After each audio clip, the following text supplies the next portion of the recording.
there. Subscribe to my channel and also press this bell icon. Hello বন্ধুরা, welcome to my channel. আমি চলে আসলাম চয়নিকা। দেখতে পাচ্ছেন আজকে নতুন একটি রেসিপি, খুবই মজাদার একটি রেসিপি। না খেলে আপনারা কখনো বুঝতে পারবেন না। তো আমি এখানে টমেটো সস দিয়ে কী বলবো টেস্ট করছি।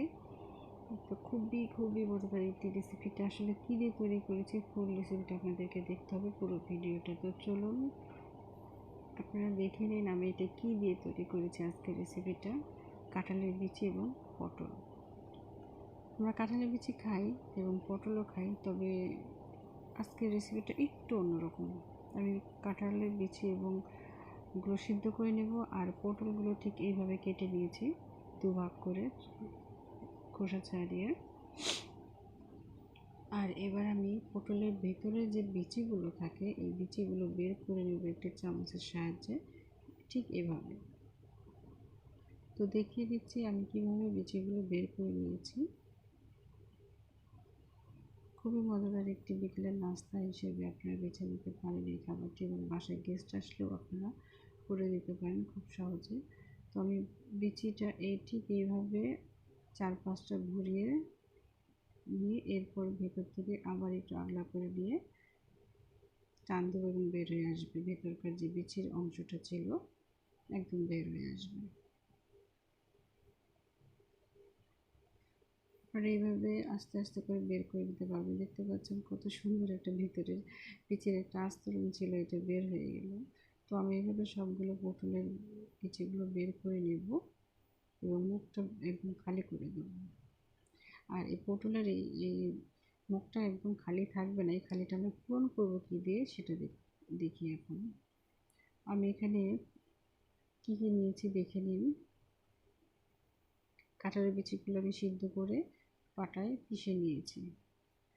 আর এখানে একটি ডিম নিয়েছি এবং পেঁয়াজ কুচি নিয়েছি এক বাটি। এবার আমি দিয়ে দিচ্ছি পেঁয়াজ কুচি, সাথে একটা ডিম,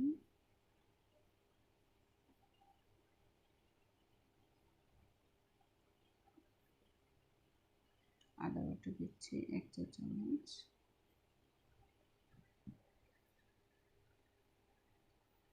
এরপর জিরে বাটা দিচ্ছি 1 চা চামচ। খুবই মজাদার একটি খাবার। আপনি যদি পেটটা না ভরেন আপনি এইভাবেও খেতে পারেন, কারণ কাঁঠালের বিচি আমাদের অনেক টেস্টি একটি খাবারের মধ্যে।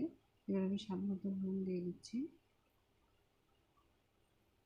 এরপরে আমি রসুন এবং কাঁচামরিচ দিয়ে দিচ্ছি। ঝালটা আমি একটু বেশি দিয়েছি, কারণ বিকেলের নাস্তা হিসেবে ঝাল না হলে আসলে মজা লাগে না খেতে। এরপর আমি হালকা একটু হলুদ দিয়ে দিচ্ছি। আর আমি এখানে কলিজা নিয়েছি পিস পিস করে, ছোটো ছোটো করে একদম মাংসের। হালকা একটু মশলা দিয়ে নিয়েছিলাম আমি এখানে। আমি সবগুলো একবারে মেখে নিয়েছি। এবার আমি পুরটা কীভাবে ভরছি দেখে নিন। ঠিক এইভাবে আপনারা পুরটা ভরে নিয়ে সবগুলোই ভরে নেবেন। আমিও সবগুলোই ভরে নিয়েছি। পটল আসলে আমাদের পছন্দের মধ্যে খুব একটা বাচ্চারা পছন্দ করতে চায় না, কিন্তু পটল অনেকেই। তো আমি সেই ক্ষেত্রে চিন্তা করে পটলটা আসলে এইভাবে আমি রেসিপিটা তৈরি করার চেষ্টা করেছি যেন সবার চয়েস হয়, সব বাচ্চাদের। এবার আমি কি করছি দেখুন।